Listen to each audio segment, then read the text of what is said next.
Welcome to Wayne's Old Time Radio Page channel. I'm Wayne, your host.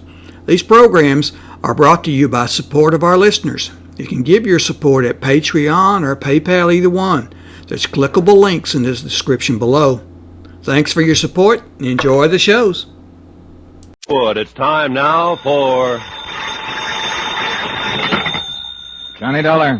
This is Charlie Burton speaking. Oh, morning, Burton. So you're still alive, huh? If that was an attempt at humor, it was entirely out of place. Well, it's early yet. I'm the comedian, and I'll make the jokes.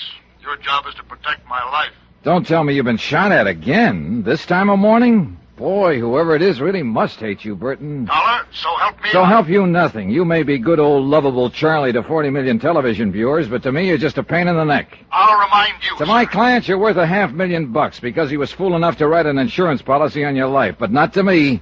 My price on you is a fast 3 cents, give or take a couple. My life has been threatened. Sure, and that's why I'm here.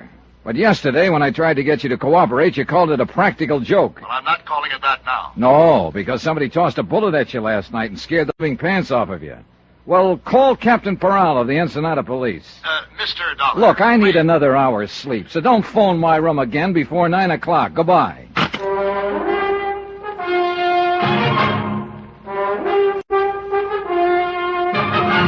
tonight and every weekday night, Bob Bailey in the transcribed adventures of the man with the action-packed expense account, America's fabulous freelance insurance investigator. Yours truly, Johnny Dollar.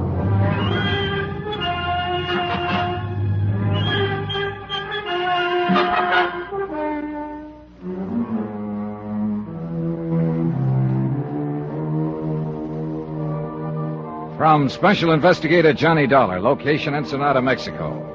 To the Home Office, Union States Casualty Company, Hartford, Connecticut. Assignment, The Laughing Matter. Expense account continued. Item 10, 50 cents, room service on a glass of orange juice. Another hour's sleep was out of the question. Just hearing his voice on the phone left me too mad to relax. One of America's most popular comedians, a living legend. And yet his whole cast, the people down here with him on location, hated the ground he walked on. Personally, I was on their side. But my job was to protect his life from some unknown enemy who'd sent him a threatening note. And last night, the threat had become action in the form of a shot fired from the darkness. It was my job to see that the killer didn't get a second chance. And that's what I was being paid for, and the fact that Charlie Burton was a Class A stinker was irrelevant. Frank Maltz, executive producer of the Charlie Burton Show, and practically the only early patron of the hotel breakfast room, was sitting at a table alone. Good morning, Johnny. I left him sitting in almost the same position at 2 o'clock in the morning. Only the table then was in a backstreet cantina in town. He was apparently remembering it, and he avoided my eyes until the waiter had brought my coffee and gone away. I guess I made quite a fool of myself last night, huh? Oh, when was that? Nice of you to ask, Johnny. This is good coffee. Oh, you'd been making the rounds last night, for whatever reasons, and you felt like talking.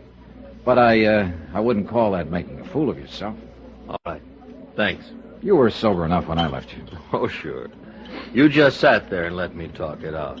Where'd you go, anyway? I came out of the cantina a few minutes later. You disappeared. Captain Peral, Ensenada Police, picked me up in a prowl car. He'd located that maid from the hotel here. We went to her home and talked to her. So? Well, for the moment at least, you and Al and Gloria Dale are apparently off the hook. Oh? The maid says Burton was always annoying her whenever she was on duty here. He was. I told him to lay off. Well, her husband found out and came out here to the hotel yesterday evening. I saw him and his wife arguing out there on the terrace just after dusk. But I didn't know what it was all about at that time. Anyway, that's the last she saw him. He didn't come home last night, and he's still missing. I just talked to Peral on the phone. They've got half the police force looking for him. And you figure he's the one who took a shot at Charlie last night? Kind of adds up, doesn't it? Well, I guess so. I hope they find him, Johnny, before he finds Charlie again. I'd hate to see a poor devil take a rap for killing a louse who isn't worth it. Yeah, I know what you mean. Well, the chances are they will. Didn't either one of you fellas ever get to bed last night? Not for long. Morning, Al. Oh, my goodness, Frank. You look awful, man. You must have slept on your face. I look the same as I look every morning. Want some breakfast, Al? No, thanks. I'm skipping it. I'm going to try to get in a dip in that pool before old Blubber Tummy oozes out of his feather bed. Oh, I don't think he'll be using the pool this morning. Not if he remembers what we're shooting today. It's that castaway sequence, isn't it? Yeah, we'll get that first, but later this afternoon, if the light on the water is okay, I want to get those shots of him swimming ashore. Good. Keep him on retakes till he gets waterlogged. It's kind of a slapstick desert island thing, Johnny. Oh? Yeah. You see, Charlie and I are supposed to have been on this yacht, and it sank.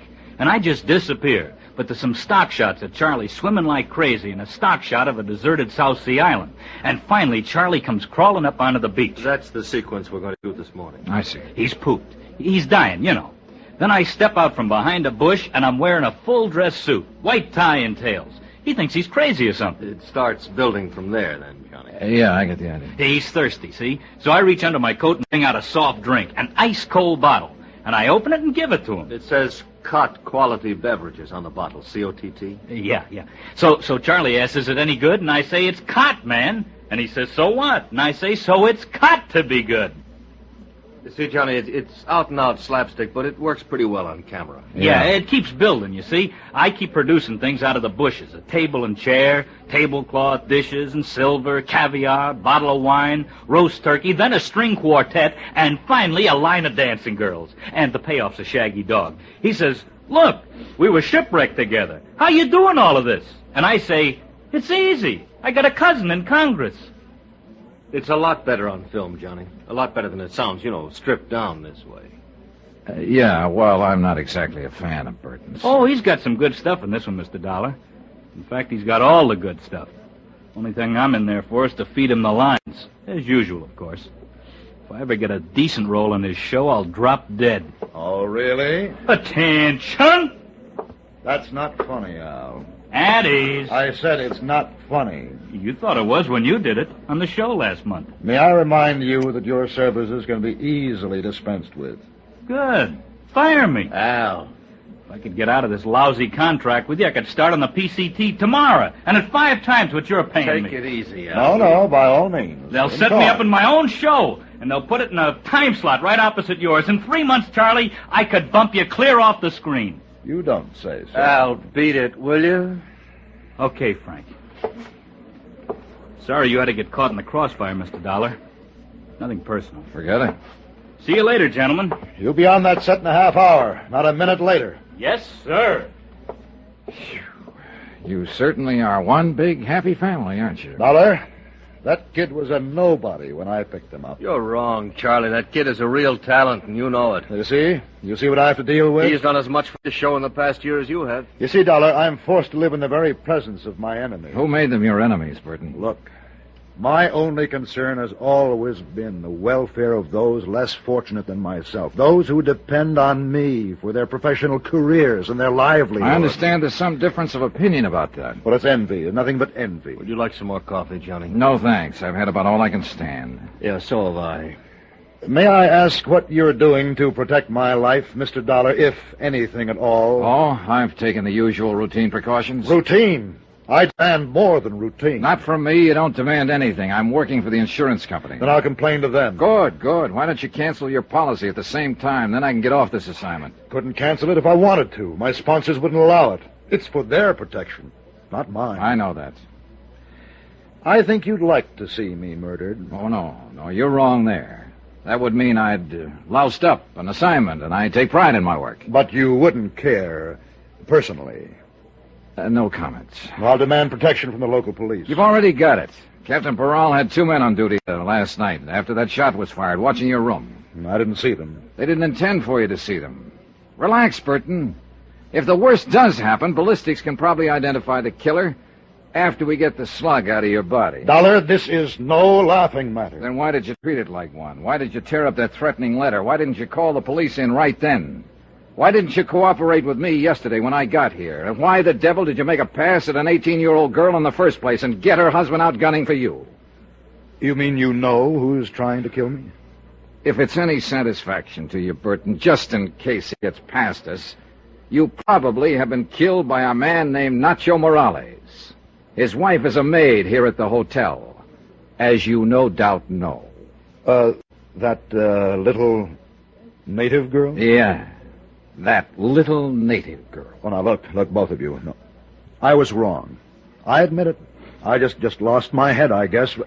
When a man's under pressure all this time, as I am, he doesn't always think straight. Now, I didn't mean any harm toward her. Maybe you'll be able to convince Nacho of that, if he waits long enough to listen. No, don't, please.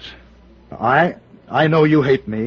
All of you do, but I'm not as bad as you think. You just don't know the load a star has to carry. Then why don't you tell us about it? You, Frank. You don't think I'm being fair with Al. You think I'm holding him back, not giving him a chance. Well, you're wrong.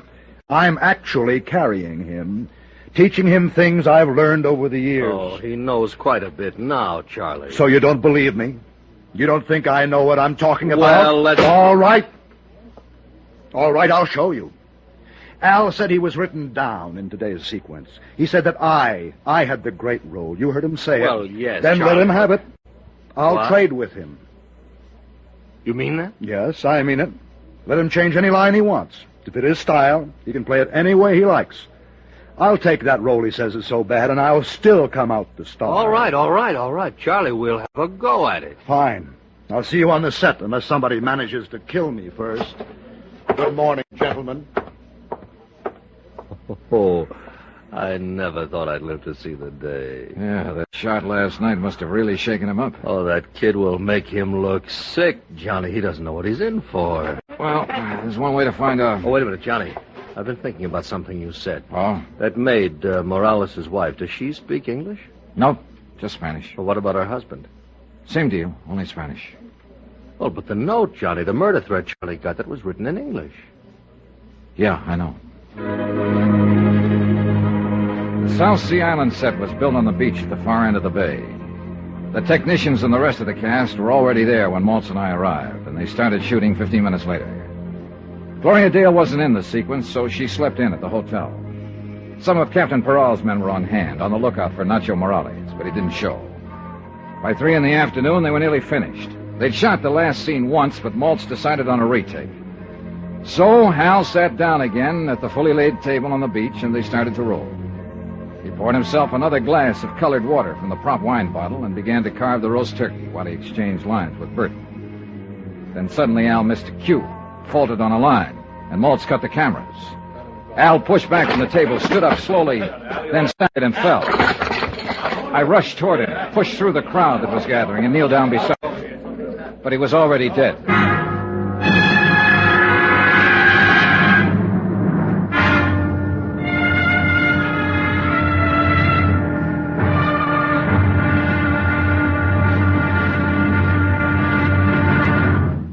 And now here's our star to tell you about the final intriguing episode of this week's story. Tomorrow, a frantic game of musical chairs with every player desperate. Because the loser in this game gets the electric chair. Join us, won't you? Yours truly, Johnny Dollar.